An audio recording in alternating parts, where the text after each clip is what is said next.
What's up, guys? Welcome into episode like 159-ish or something close to there. That's okay. Doesn't matter. We're going to get to our big story real quick. First, I want to thank the fine people at the Karl Auto Group. They're our presenting sponsors. They're our presenting partners, and they have been all season. They allow us to do what we've been able to do this year, and hopefully long into the future, and what we can be able to grow Always Race Day into. But we'll give a couple more shout outs to them through the show.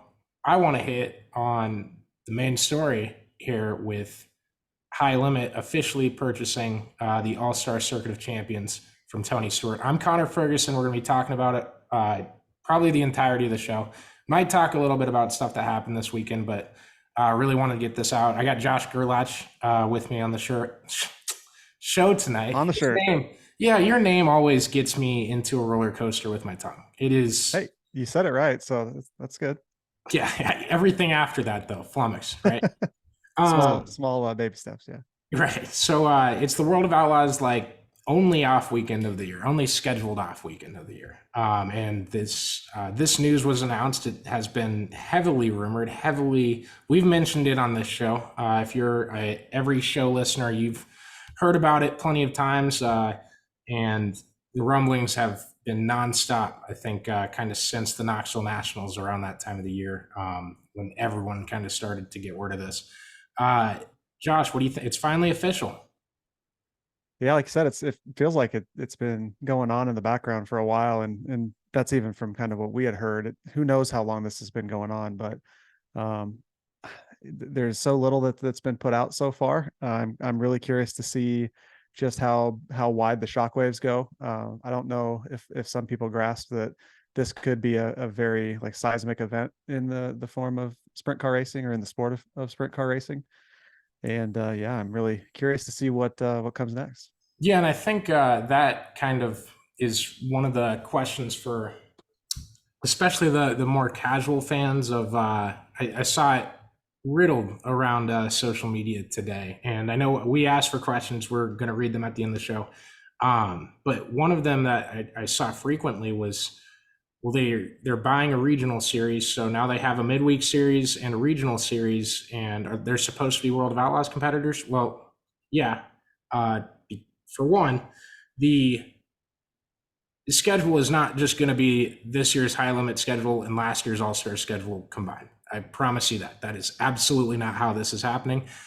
They have a national reach now. The All Star Circuit of Champions was what we would probably consider a regional tour. What I would tell casual fans was a AAA series. But you don't purchase the rights to those drivers. You're not purchasing, anything that happened on that schedule this year, because you have to go organize those dates and organize your schedule for 2024. And that schedule battle is going on right now. As you guys we'll get to the schedule details later, but the reason this was announced today and not after the World Finals or not until PRI is because they're battling for some bigger dates. They've reached out to tracks. They've had tracks reach out to them. It is all going to come to the forefront in 40. Wait, I added wrong. 67 days. Yeah, that's 67 days till Not a lot of time. No, not in, especially in sports, and I don't want to say sports journalism. In the industry that we're in, schedules are typically planned and pieces come together. This is and don't get me wrong, they've still been working on stuff before this. This is not, hey, we're not talking about it until we announce it. This is going to be something that a lot of news breaks in the next 3 months. So I love that we have Always Race Day for it. Like, I'm very excited for this, to sit back and be completely separated from anything. Yeah. And I just got to cover it, right? That's all. Beyond sticking up for Lucas Dirt yesterday, I can't be too negative opinioned after after that. I didn't get flamed in the comments or anything from that, but I know a lot of people disagree with me and they don't want to hear why I think it was entertaining race. But back to sprint cars.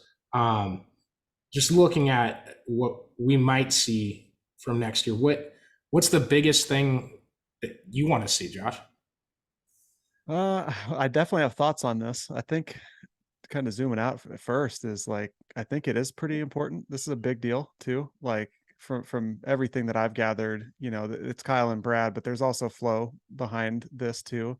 And that's not a small company when you look at Flow Sports. So that, Brad and Kyle really want to try to push to get more money into the sport of sprint car racing. Well, this is sure a good way to do it, I think. So I think that aspect, the financial, but yeah, I also am a little apprehensive too on what that could mean for other series and regions and just the national landscape of sprint car racing in general too. So how you want to pick that apart, I guess I'll leave up to you, but I think it's a net positive right now. I still am curious to see how, zooming out a little bit, 5-10 years down the road, what something like this look like. Yeah, and I think one of the big things about that is to look at, what is the world of Outlaws going to do? Exactly.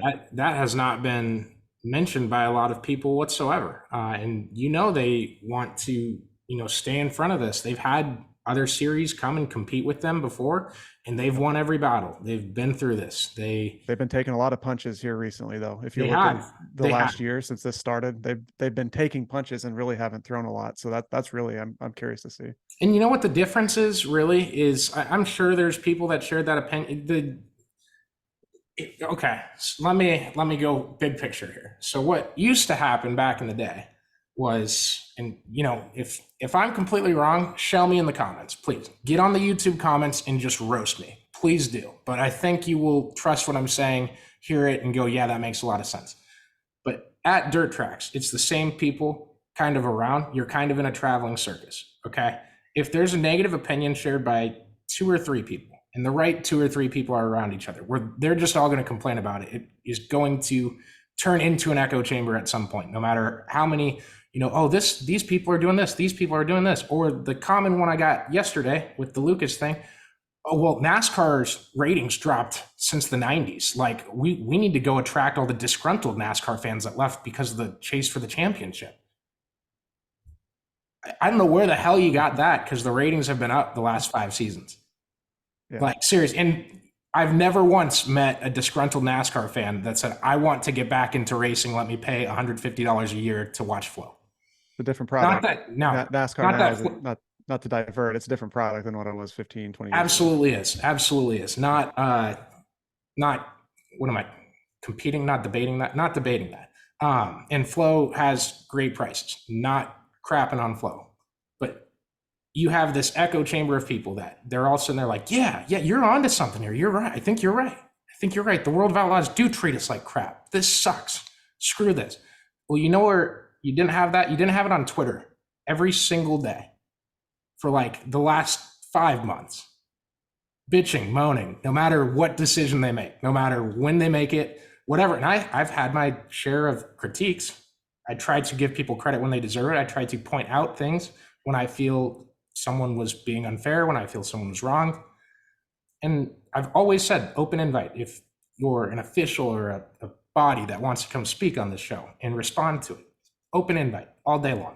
We'll never turn someone down that wants to. Never had somebody ask me. So the social media aspect is really making you look a lot worse, because it might be the same amount of people that are just throwing words out in an echo chamber thinking there's absolutely no consequences to it. It makes the Outlaws look bad to every casual fan reading the comments below. So I think the public perception is kind of with high limit right now. I don't even know if that's the right phrasing I should use on that. And I don't even think there's much of a sides to the quote unquote civil war yet.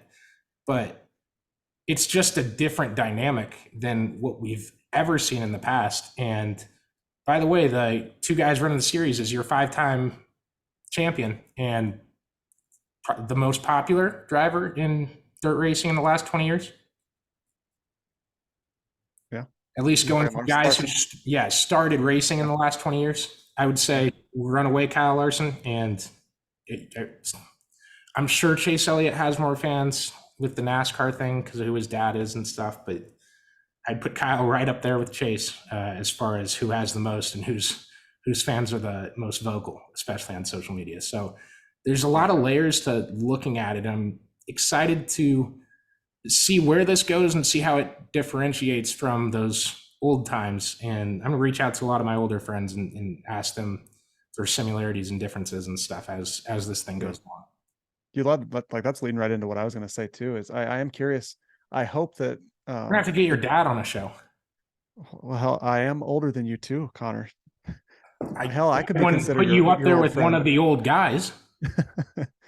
But no, I think that I hope that they do take this opportunity to try and differentiate a little bit, because, like you've said, it's kind of like a traveling circus. Well, if you look at some or listen to, I mean, even some all-star stuff or outlaw things, the people that are on the grounds, that might be their one and only time of seeing a show like that, and the program and kind of the way things are done may not get repetitive. But if you're a diehard that's watching on Flow or Dirt Vision, and it's like the exact same thing over and over, being able to inject new things, whether it's a format or just ways of breaking up the night from a broadcast perspective, racing perspective, they've kind of done that a little bit with the choose cone and the like The the dice. card thing, the dice roll. Yep. So I do like that. Hopefully they continue to push it a little bit, but keep the fabric of sprint car racing and kind of what that has been for decades. Because if you try to pivot, I think like what you were getting at before too with NASCAR, if you try to make huge changes really, really fast, you can just turn off a big group of your fans, and you still got to get new ones back if you're like to try to get that product. So there isn't really a lot that we know, out in the open right now about how this is going to look yet. So I'm personally just kind of thinking that this is just the All Stars rebranded, and we're going to get something similar to that. I'm glad you said that because we do have some. We always have some at Always Race Day. That's a personal guarantee from me. How about that? All right. But okay, knowing Brad and Kyle's history, they're both California racers. They're helping out with Silver Dollar Speedway, and I think they're co-owners technically. Those two. I don't And know if they're owners or they're promoters for sure. yeah, it's those two and Colby Copeland. And I'm not sure if it's owner or promoter. I'm sorry to forget that title. I'm just having a total brain fart. So that's on me. I apologize. That's some, not all, usually, right? But that will be the Gold Cup Race of Champions, I assume. Fighting dates on the schedule. You are going to have and see that on the high limit slate. The World of Outlaws and their history out west, and especially in recent years, and I know a lot of this is wildfires. This is not a indictment on the World of Outlaws or anything like that, but they haven't had a lot of trips out there, haven't had a lot of races there. So knowing that those are all California guys surrounded with Silver Dollar or Chico, I think you'll see the West Coast swing be on the high limit schedule for sure. And that's where, if you're thinking this is going to be anything like the All-Star schedule, that's a stark difference because they never went west of Iowa, right? Right. And think of the product that like California and ARC and all them are putting on too, like getting some of these more, I feel bad even saying like household names, but like the guys, the used to be two West Coast swings with the Outlaws, right? And they only did the one. Yeah, you get those guys it more was visibility. two, right? It was two, and then the fires canceled the first one in 2020, maybe. Either that or COVID. I can't remember. That one was, I would say that one was probably COVID, and the fires were 21. That makes more sense in my head. Yeah. We're probably a year off either way. Who actually knows? But no, I think going back to kind of wanting to have that portion of the schedule, or wanting, this event to go here, this event to go there, I think it's important that you just support, both series and try to keep the popularity. If you're a fan and, look at IndyCar. I love IndyCar. I love what they're doing. They're trying their damn asses off over there. I think you should give them a shot if you want to watch some kick-ass racing.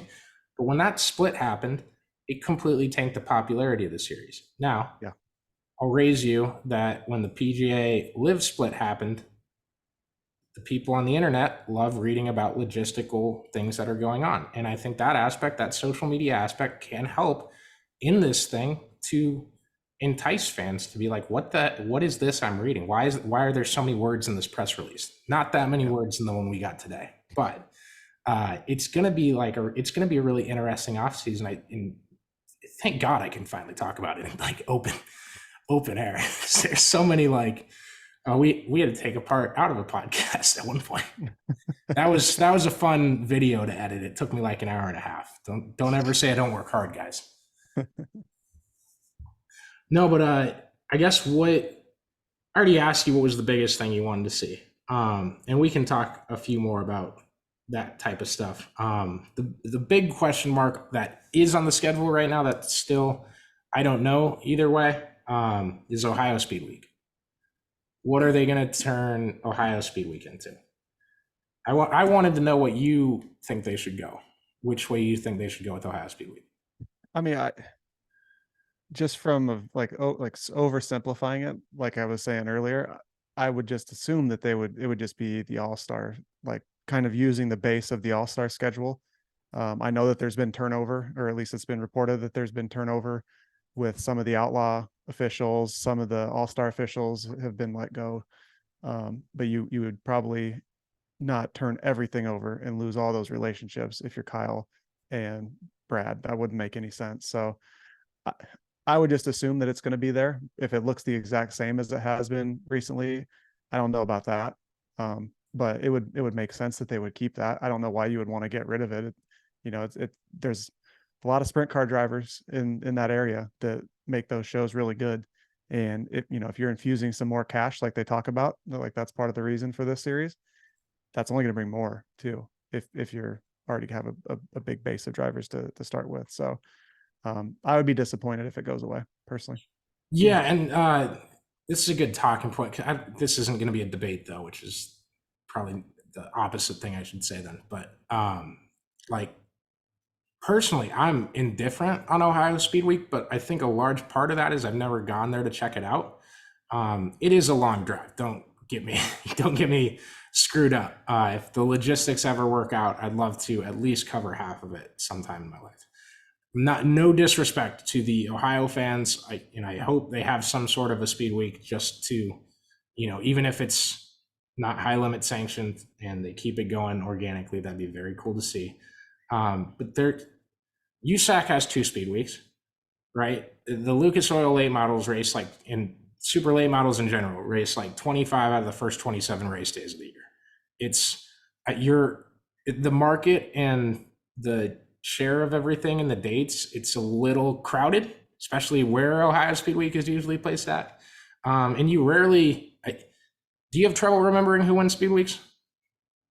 I mean, it is tough because you have so many damn races, which is great as a fan though. Like, especially those fans out there. Yeah, I know. It would suck if they go away because it's the college football bowl argument. There's no reason to get rid Right. of the Bahamas Bowl, especially if Yeah. you read that kick-ass Reddit post of the guys giving beers to the security guards and then letting them into a bowl game for free. It's no one's complaining about free sports, right? All I was saying was like I'm only indifferent on it because I've never been there. I've never checked out how special it was, and there's a shit ton of speed weeks. I still want to see them do it, regardless. I know there's gonna be some bases surrounding high limit that are from Ohio, so hopefully the prestige isn't there, or at least it. Yeah, like, no, you got representation if you're an Ohio sprint car fan in high limit. So don't jump the bus or anything there. I'm just looking at all my questions that I wrote down. I was going to say, I think that kind of leads into something I was wanting to talk about, but I saw Ashley on Twitter or X mention, the quit doing that. It's just Twitter. We're just doing. Twitter, we don't need to correct ourselves and say, oh, it's X now. No, Elon Musk tried to make every company he's ever been a part of named X. It's the Twitter's dead. X is alive. No, but like, what's this? The trickle down effect? I know privately. I've mentioned that multiple times. Question from Ashley Zimmerman. Thank you for leaving. Yes, and we kind of hinted at it last week or whenever we recorded. That is something that I kind of worry about, because if from the outside looking in, this kind of looks like, hey, World of Outlaws, World Racing Group, we're here and we're coming for you, right? So if that is the case, and you have, say, 80% of your platinum drivers that jump over to run high limit, well, you're not going to probably have the World of Outlaws with 3 full-timers. So I know that Justin Fiedler had mentioned on one of his shows that they might go to the gum out or something like that. hopefully the hierarchy is kind of like you were saying, Outlaws, All Stars, and it kind of fills a gap there for a national tour, more of a regional, kind of dipping into a national, but still fairly regional, super regional, if you will. If that All We're Star throwing space, super in. if that We got many ways we can go with this, and I'm still if going to that call every big race a major. Please if do that that segment gets with us. gets left behind, what's that mean for the sport? It's well, there's I've said this on here many times. Sprint car racing lacks a ladder system. Yeah. Why do we see guys hot lap and qualifying and cause issues in hot laps and qualifying at major events, and then we all complain about it? And then it's, if they're old, it's their age. If they're young, it's their age. If they're from Pennsylvania, it's that they're stupid. Only one of those is true. I'll let you guys figure out which one. I'm just kidding. But there's a lack of a regional series. When you want someone not lack of a regional series. I didn't mean that. I meant a lack of a ladder system. When you want someone to get into a sprint car and be competitive in a 410 someday, are you going to start them out in 305s? Well, I've had people tell me that, especially at Knoxville, and I'm sure other tracks too, pick whichever one you like. You start in 305s. Okay, well, this teaches bad habits. This is not going to teach you to be a better driver, but you can sure learn a little, but you might have bad habits going up. Okay, well, what about 360? It doesn't pay for shit. Doesn't pay for shit. Our friend of the show, I'll put names in this one. Eric Bridger got out of the sport after he set the record for most 305 wins at Knoxville. Sure, you can argue competitiveness in a 360. He's humble. He'd probably say, I didn't have the speed to do it. His guys didn't have the money. That's what it was. They weren't making a profit running 360. They were getting eaten out of house and home running 360. So that's not a viable ladder system. Then what is? You're going to jump into a 410 and you're a weapon and you shouldn't be out here. Well, where the hell are you going to race? Now you're at a 410 and you're at a Knoxville weekly show every week trying to learn at Knoxville. Okay, well, your short track package or like body of driving style on short tracks, that's going to diminish if you don't race one all year. Same with 4 races a month, maybe, if you get them all in. Same with a medium track. There's a lot of big events at Knoxville. You're not going to have tremendous results right away unless you're Ryan Timms, right? And don't even comment about his decline. I don't want to hear it right now. We're talking about different shit. Pennsylvania, California set up a little better for training grounds, and I applaud both those states for that. That's fantastic stuff. But there is just not that much of a ladder system whatsoever in the sport. And if you wanted to do something to respond to high limit, it's a damn big thing to do.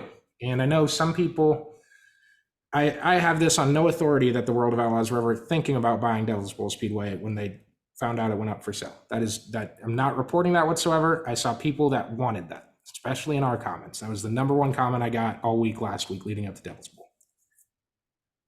They obviously didn't buy it. Okay. Well, what would be a pretty big negative when another sprint car series comes up to the rise to start this split, this battle? What would be a big negative? Spending a large chunk of change on something that overall really wouldn't be that helpful. It'd be a money pit. Yeah, in this battle. And yeah, they could have looked at the books and just said, well, we really don't have the money to try to figure out why that's going on. And that's no shot at Devil's Bowl too, but it's a dirt track and you can only race run so many events, and it takes events to be profitable. And I do think that there's some aspects of the trickle down thing in weekly series and stuff. And I just think with what weekly series are right now and who is streaming them, one, like if it's not on Dirt Vision or Flow, I think you have a lot lesser of a chance to succeed. And a lot of those promoters don't want to hear it that have the weekly shows. But two, tracks trying to start up weekly series aren't going to have very much luck because everyone's going to other tracks on different days. So unless you want to start a Thursday night weekly tour, or not tour, I guess, but weekly series at your local track that is new to the area, you're probably shit out of luck. And go look at what tracks that aren't necessarily like top of the list, or like Davenport. They went to the route where you have more big events through the year rather than weekly events. And that's kind of the model I see working in the future. I'm not completely lost on weekly races. We still cover weekly races. We go to them, but it's really tough to get a casual fan to go, you mean the same guys race on the same track every week? Yeah. Okay, I don't know if you guys heard that voice on the podcast, but I'm back. Had to take an important phone call. Nothing to report to you guys. You guys are the losers in this whole situation because now we got to figure out what the hell we were talking about 15 minutes ago, and I have no clue where we left off. Nothing's happened, so I don't know. Well, Kirk Cousins has already thrown an interception. I thought the game started at 7:30. Turns out it was 7:15. So 7 minutes in, we're already. I'm sure Brock Purdy is throwing a touchdown in about 25 seconds or so. And so if you see me frantically typing on my phone, I'm posting the video on Cyclone Fanatic. So that's what's going on now. But no, with the high limit versus the Outlaws thing, this is going to be two national tours against each other. There are going to be some things that look different next year, and it's going to be very interesting over the next few weeks. I do have some questions lined up from people, quite a few in the Always Race dimension. So forgive me while I find these. The Twitter app just crashed on me again. Yeah, it's because Twitter's dead. It's X, Connor. We've been over this. I know, and I'll switch when everyone else switches, but like I need everyone else to switch because I just don't. I have like so much time in the day, and I don't even spend enough of it on Twitter anymore. You can tell from my tweets, like when I check Twitter. I swear to God, like pay attention to it. You can tell when I'm on there, and I just don't have time until everyone else makes the switch too. Too many social media platforms. While you're scrolling, I did see in the Facebook. Yeah, I actually looked at Facebook. Oh yeah, if there's any questions on there, because I never check the Facebook on my phone. But I don't ask for questions usually. We're kind of wondering if this would be on Flow. Yeah, I think it's all but guaranteed. this is yeah, Flow 2000%. And if you're wondering if Brad Sweet is going to race with the World of Outlaws next year, I would tell you that 99% chance of no. Yeah, so your potential defending champion would be jumping ship there. That's notable and something that I was going to mention as well. And I would say, I think that's a different dynamic too. You have the owner of a series racing full time in a national tour. You gotta. We talked about that a little bit with the Larson and can't remember the track, Missouri. Shit. But avoiding conflict of interest in like if Brad races in both of these series, was it Lakeside? It might have been Lakeside, but there should be zero ties to officiating calls or anything like that. If you're going to be a competitor, well, if the damn World of Outlaws wouldn't have given Brad Sweet 700 minutes in the work area, yeah, right, as a olive branch extended, come on, yeah, stay and we'll give you extra time.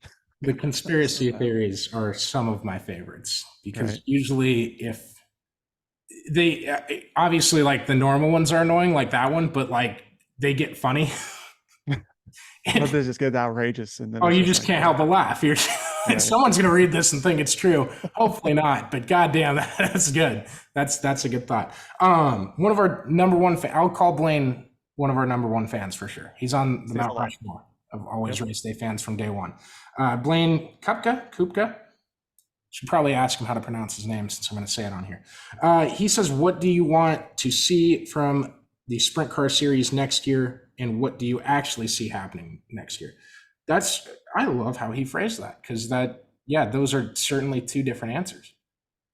You want to start? No, you start. Okay. What do I want to see? I want to see the choose cone remain prevalent. That's a big thing for me. I love that rule. I think every racing series should take advantage of that. It's a fantastic rule. I want to see it covered on the broadcast extensively, as closely as you can follow it. One of the negatives on NASCAR's end, between Fox and sometimes NBC, usually not NBC.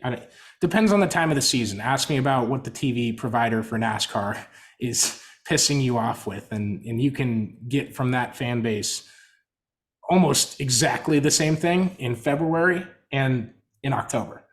and it's two different channels broadcasting it. So what do we really want is the question. But no, I want that like covered big spotlight on the choose cone and where people go. That's a really big thing to me. Format, I want the format to be easy to follow. I've always said that. If I said this on the podcast last night, if you hated the Lucas Dirt Championship format and you're craving for more inverts and late model racing, you're a loser. You don't know what the hell a gimmick is. And it's a buzzword is what it is, but you're a damn loser. Okay. The all-star format and how they qualify is super hard to follow, even when you have times in front of you. I hate that aspect. I want to know where the first qualifier is going to line up in his heat race. I want to know where the second guy is going to line up in his heat race. And you're probably saying, well, it's really easy. It's just this and this and this. I think it's a good concept. Yeah. But laying it out, it's like, holy hell. You got it on one page, but you had to put Times New Roman 8-point font, and that's how you got it all to fit on one fucking page, right? That's confusing. I don't want to see that for the fans, especially the casuals that are going to tune into this because they're a fan of Kyle Larson racing in NASCAR, right? Or they're a fan of Brad Sweet because he went to Kyle Larson's Indy 500 testing. Believe it or not, that's people see that and they go, "Oh, that's sick. I've heard that guy's name before. He's a World of Outlaws champion. Why don't I check out the series he runs?" You know, put it on the broadcast too. Like that, I don't know if the last time I saw a format on screen for a regular show, All Stars or Outlaws. Well, the Outlaws one is straight up, which I love that aspect. Why are we qualifying for hours on end to put the fast cars further back on? Now, that's where the dice roll I love is because if you want to go further back and you're creating that extra excitement, you're doing it organically. You're doing it with the promise of more money if you go further back in the field. And you're doing it at a random number, which can come back to bite you sometimes. But overall, it's the best way to put something into a format that makes it different, that isn't a complete like pure racing, quote unquote gimmick, right? And I hate that word. It's a buzzword. Doesn't mean anything. It really doesn't. Because this whole sport and what dirt racing is becoming is a major event weekend sport. When the majors come, everyone's watching. That's the whole point of it. Okay. It's racing and entertainment. It's like the guys that race true outlaw schedules. They're going to race at all the majors. That's the only conclusive series you're ever going to have unless you merge all the national tours. And I don't see that happening anytime soon, unless in 5 years, the Outlaws, High Limit, and Lucas Dirt all merge together to form two super series, which, talk about a lifelong dream. That would be awesome. We all know there's too many egos in rooms to make that happen. Not talking about anyone specifically. That's a phrase I took from the arena football world. I swear to God. As far as wants, someone commented, on our post, because I reached out, like, what do you guys want? Ethan Ennis, this is his comment. He says, keeping Blake Anderson as the announcer. I would just like to co-sign on that. I also tweeted that out as well. And so that's what I want. Do you want to do your wants first? I kind of have touched on some. I can sprinkled throughout. Was there anyone different than what I saw? You can just agree with me. I don't care. From a format, I would like something slightly different. Just not playoffs, but something. You didn't give me a chance. I want Bristol Dirt as the site of the championship, and I want only 2 drivers to be eligible for that. And I want the playoff rounds every weekend. We cut off 2. You got it solved. That's exactly what I want now. Yeah, completely tongue in cheek.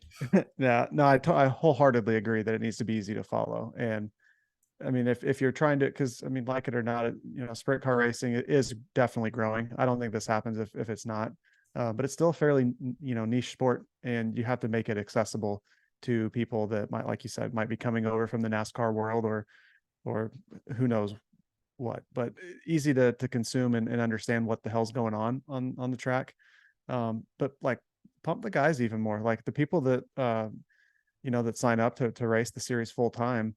I think the Outlaws have gotten a little bit better with doing that recently, kind of showing more of behind the scenes with these guys, but do it even more. I mean, you got the resources of Flow behind you. You got people that do great work with that. So do that. And I was thinking too, trying to think of other ways, like within the season, making races that might be a little more mundane, or they might not have the sexy name or the sexy title, and that it's a special show, but try to make, stretches where you might have those kinds of races, make them feel special still too. Um, whether it's, money or awards or something, in season awards. I don't know. Like I was mentioning earlier, I think this could be a way that you could reimagine certain aspects of sprint car racing, and with some really good resources behind it too. And, kind of see if you could reshape things a little bit. And then the back part of that question is, what do you actually see happening? And I think down the road, and what happens by February is not by February. What happens from February after is a different conversation than what I think is going to happen before. And I think we have to see what happens before to see what happens in February and then on and all that. I think there will be deals being made left and right. There will be sales pitches being made left and right. There already is. There are different areas, I should say, that beyond just money at the end of the season and a championship purse, beyond, minimum this much to win, this much to start, beyond what you see in the current day and current age of sprint car racing. And I'm not necessarily saying we'll see who's the better salesman, because if you look at this from afar, a zoomed out point of view, well, we've ran the World of Outlaws however many seasons as a team, and the 5-time champion that won again this year is leaving the series. And if I want to go race with them, I'm going to face Brad Sweet every race. I'm going to face Kyle Larson in a lot of races. This competitor and this competitor are going over there. Shoot, as long as they don't drop our purse, that seems like a pretty advantageous deal to me. Yeah. Because one thing you'll see a World of Outlaws, World Racing Group response. That will happen. Yeah. Happens, they've raised the purse almost every year. I've talked to a few representatives from different teams. I won't name any names. What I said about those hypothetical teams in the last sentence was not about anyone specific. I was just making a comparison. Yeah. But I will say a lot of teams are looking at the schedule. I will say today I would just say to don't be surprised with anything. And I know I'm not giving out anything to you guys there. Fluid situation. Yeah, it's fluid. Today they're committed to this series, and tomorrow it could be different. I was going to phrase it in a way that leaves that door open, but that's just not good reporting either way, because I'm saying the same thing I'm saying now, so I don't want to allude to what teams have said what to me. A lot of teams waiting to see what the schedules have on them. So that's the first thing, and then the deals are made, and you ask what deals are. What is the extra benefit program on the high limit side? What is their tow money going to be? Is it going to be similar to the Outlaws? Is it going to double the Outlaws? Is it going to be less than the Outlaws? And you have to weigh all those facts when you're all those numbers, not really facts, but you have to weigh all those numbers when you're trying to choose which series to race, which would be more lucrative for you. I will say I would not be surprised if the Outlaws, I'm sure the 4-race rule or whatever, I don't see them going away from it. I don't know. It certainly did its job for what it was supposed to last year. Maybe they open that up more to try and sell it. I don't sell teams on coming to their series. Here, you can race 8 high limit this year. Look at that. Yeah. Look at that big number. We doubled it, right? There are perks that come with the limitation of only being able to race X number, the clause, we'll just call it the clause. Yeah. It's not just hey, you're going to race with us, but you can't race with anybody else there. There are perks. Right. There won't, I don't think people like series, them enough. I don't think either series is going to turn away a driver from the other series coming to race their event. And that is a big key difference between the kart IRL split and the PGA Live split. Massive piece to that, because the PGA and Live also had exclusivity of don't come here, you don't want to see you. There is far less of that in sprint car racing. That is good news for the fans. I will tell you guys that much. Yeah. That's speaking of good for fans. So I do think that this is exciting because it is new stuff. It's a lot of new is going to come out of this for fans. But I feel like this is almost a move that should excite more drivers. That based on just what Kyle and Brad have said in the past, why they're doing this, or some of one of the reasons that they're doing this, and boosting the money that's coming into the sport. If that is that a symptom of what has happened with these other series, or a lot, there's been a lot of veiled or maybe not even veiled shots at the Outlaws from like Brad and Kyle. So hopefully WRG has some pretty smart people at the top too, and you would think that hopefully this would kind of be a look in the mirror moment and be like, hey, what have we done to get to this point? What can we do going forward to maybe quell the rough waters that we've got going on, and keep the guys that we know that we have, at least for now, and create a better product, not only for them, but also forget that fans that come to the races or watch online with the streaming platforms, you got to keep those people, and you cannot alienate a segment of them, because I think honestly the worst thing that could happen is the PGA Live type scenario.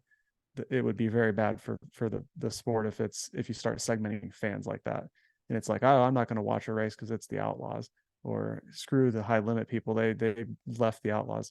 I don't think that's good, and I don't see that happening, because it's just a different type of fan base in my opinion.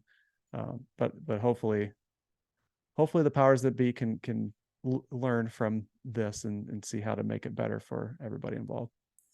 All right. Well, I got our big thread of comments. We kind of spread them out. I had multiple tweets asking people what they thought and what they I was going to say, I was looking for them. Yeah. So I'm reading the best ones. There's entirely too many to read all of them. I apologize. Cody Gump says, forget Ohio Sprint Speed Week and make Indiana Sprint Speed Week a thing.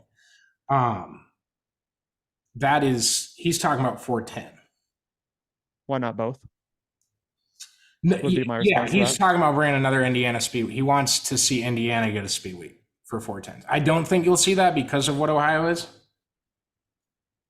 What it's another flow property right now too. You got USAC stuff. What if you saw some partnerships with like the midgets and non-wing guys? Yeah.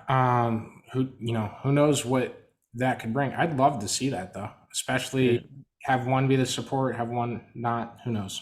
Or just alternating nights or something like that. That could be that could be a crazy week. Be fun. Our guy, Pete Pistone, he is a reporter in motorsports. Sirius XM is what he is on usually. And then he's more of a NASCAR guy, but he's a great guy. I disagree with his take here.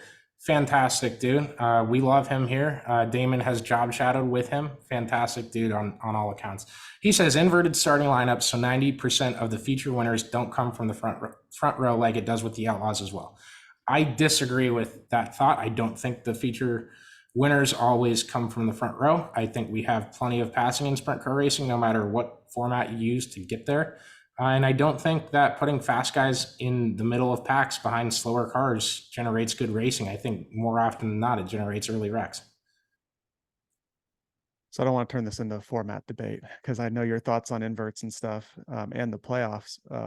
But I could argue the reason I dislike the playoffs is because it diminishes the hard work that you've put in all season.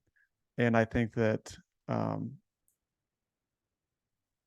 it's just, I'm contradicting myself. I'm thinking through my thoughts here. But I don't like when you look at outlaw heat races, for the most part, they are some of the most boring things that happen throughout the race night, because like Pete said, you're lined up by your speed and you just have the fast guys out front.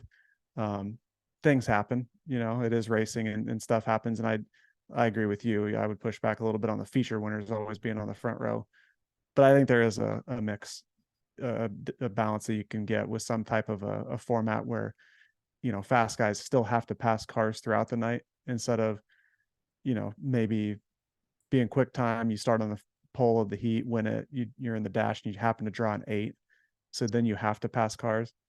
I think that there's a way that you could tweak that format a little bit. We've kind of already talked about it too. But yeah, I tend to agree with kind of the where he's coming from there. I'm only reading this comment because of the profile name. It's Ross Crashtain. He says he wants to see Alex Bowman back in the ABR sprint car, but does not want to see him break his back. Yep. That's good. We both co-sign on everything of that statement. So absolutely. Yeah, there was keeping Blake Anderson. I want to reiterate that point. I really want to see that. I love Blake. I think he's one of the best voices in this sport. I'll call him the best. He's my friend. That's a selfish statement. He is my buddy. But I love Blake. He's fantastic. I hope you enjoy listening to him. And if you don't like Space Jam, like, get over it, man. Everyone else likes it. So just maybe try to enjoy the song, because you're still going to hear it. And then if it's stuck in your head, it's not a negative. What's that? We need people that are passionate about the sport, and Blake is one of the most passionate people about it. And he's a fellow Newtonian, so let's go Cards. Is that what you call people from Newton? It's Newtonian, baby. Yep. I was Speedway. I was Speedway-ish. We'll work on it. Yeah. We'll come back with some. I can't do Newtonian. It sounds like you're a part of a long lost dynasty that still has a few fighters out there. I mean, sounds about right.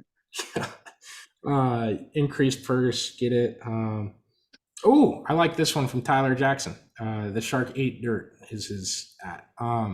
Have combined shows with late model tours. I love that. I know it's difficult to prep a track. I always do that. I've done that 70 times this year. Trying to say prep a track. You say track a prep. But yeah, to track a prep like that for late models and sprint cars together, I know is supposedly it's a really tough thing to do. Why I say supposedly, and I'm looking at the camera. If you're watching on YouTube, I look confused. They did it at Cedar Lake and it ended up well. They do it at the World Finals every year. I don't usually see poor racing there unless the weather's really bad, and sometimes it is bad. It's because it's really dusty at the World Finals. It's November 4th. What do you think it's going to be? You know, you're asking for Outer Banks weather from the Netflix show in November anywhere. Man, you're too close. You're too close to Christmas. It's probably going to snow at some point. There's probably also a reason why the Outlaws sprint cars and the Outlaw late models haven't done that very often either. Yeah, and that is probably part of it. My only thing is, it seems to me like when it happens, it doesn't diminish either form of racing. But the diehards on one end or the other will tell you the opposite, because they think their series should be the main show. And that's why they're doing that, and that's why you see a buzzword, and that's why you see this negative reaction. And it's not necessarily just because the track actually is bad. Maybe they just want their thing to be the main thing, which, say what you will. I see. So hopefully you get a little crossover. I see through the bullshit is all I'm trying to say. Yep. I want you to comment on this one. They had less than 10 cars run all the races, so they should not add any more nights to the schedule. I won't even say the name of who put that on there, because it's. I'm guessing he's talking. I'm only halfway through.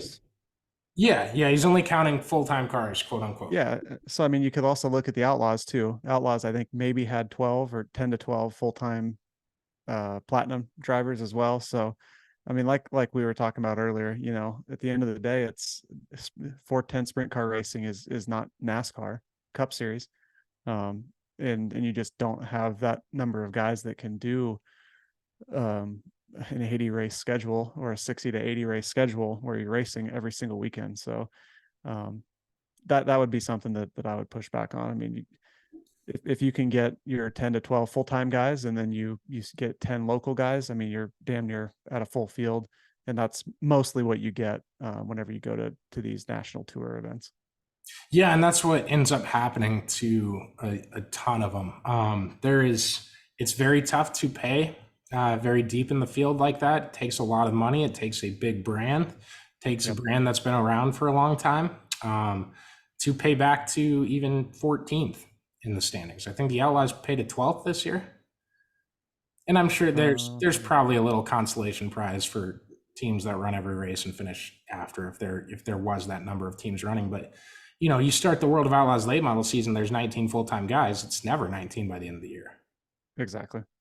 And that's just the nature of it. There's other races to run and money to be had elsewhere. And it's not necessarily that only 12 guys committed to the schedule. It's just like, oh, hey, this guy is a national contender and he committed, and then he wrecked the first 3 races. Okay, well, he's out. This guy got hurt. Okay, well, he's out for sure.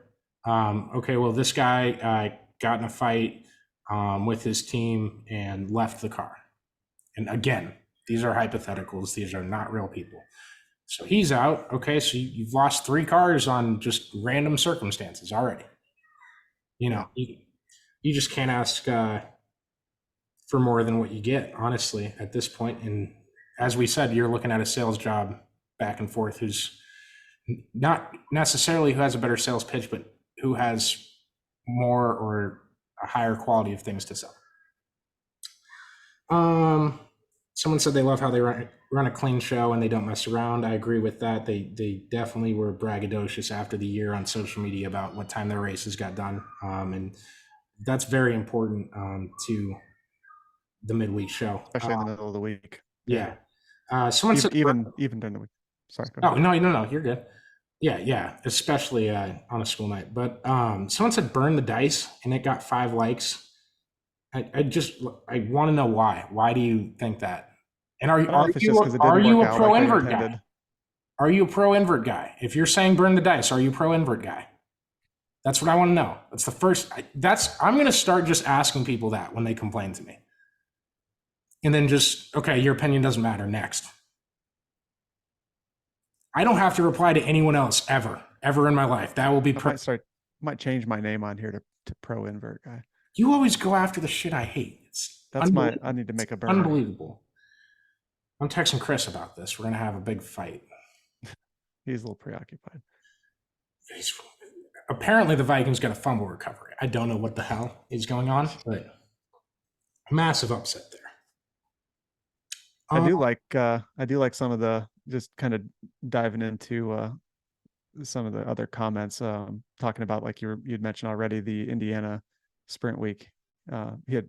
He followed up and said winged sprint speed week. Yes. But some of the tracks that are on there, man, that'd be, if you could get like a winged and non-wing. Yeah, that'd be cool. I want more combination events between national tours. I think that makes the most sense. If you can get even away if it's with not selling the same it, night.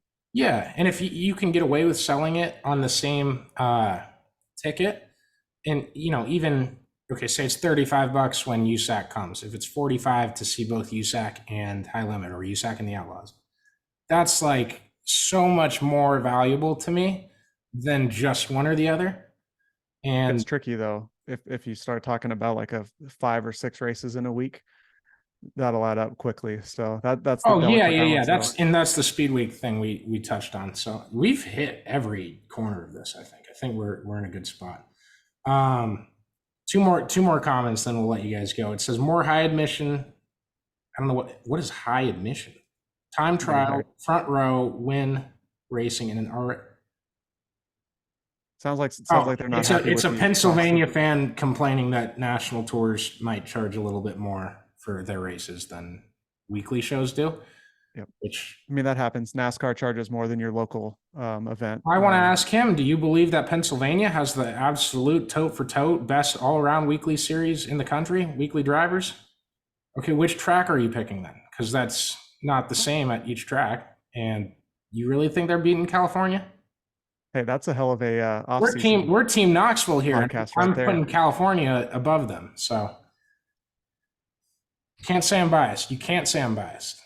But Team Knoxville is the defending Tusky 50 champion. So well, didn't California have someone on the podium? Actually, I think I'm completely right. I don't think California did. I don't know. It'd be rare. Chase Randall was on it. That's Knoxville again. I gotta assume the other guy was Outlaws or PA.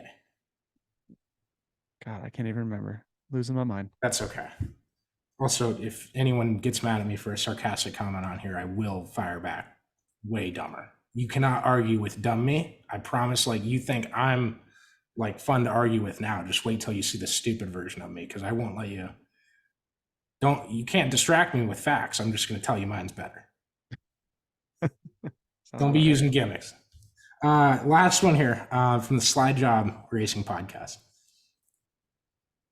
And I'm not taking any tone from this, but I'm going to take the tone that I would assume he's saying. Might be kidding slightly on that. He says, a $1 million points fund in a chase-style championship format like the Lucas Dirt late models. Everyone seemed to enjoy that. I agree. Let's do it.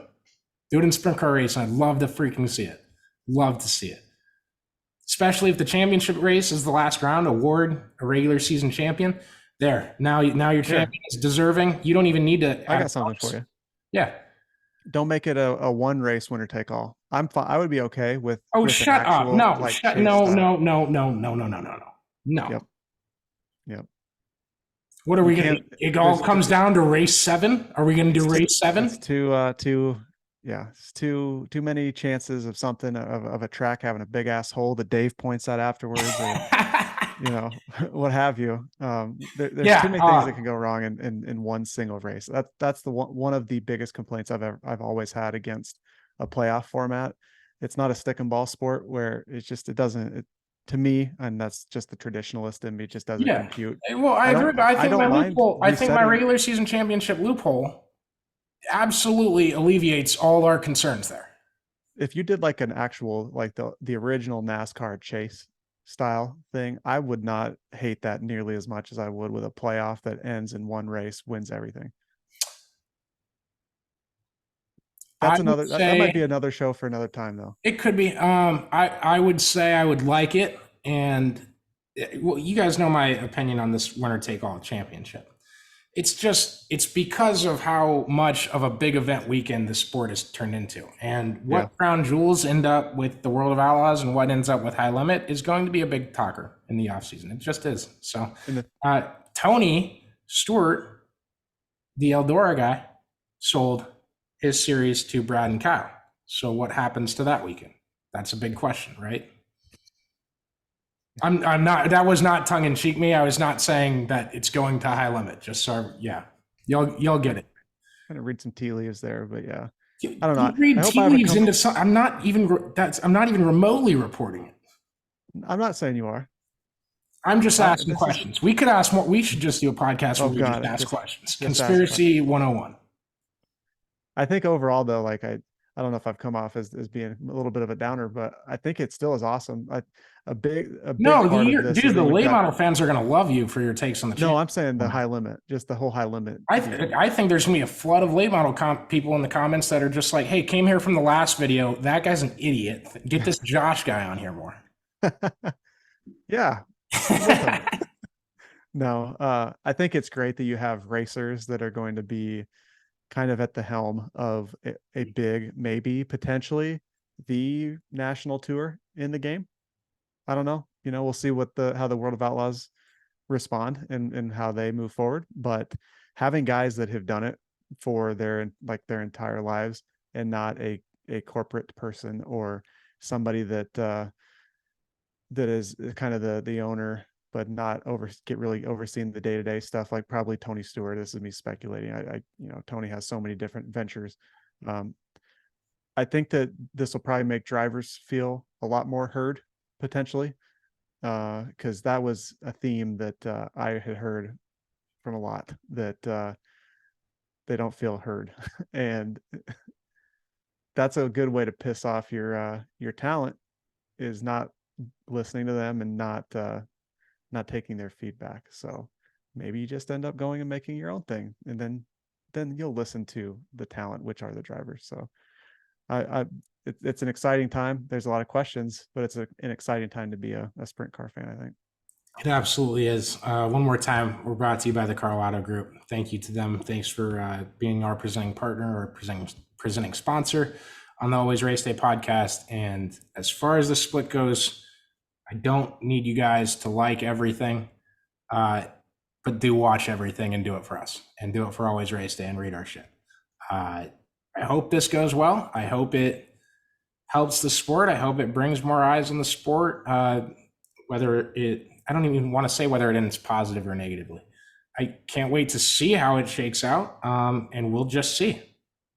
But don't lose your passion for it. Listen to us. Hopefully we can bring you at least some laughs throughout the day. That's our whole goal with being informative, but being relaxed enough where we can shoot the shit and just bring more good. We're race fans too.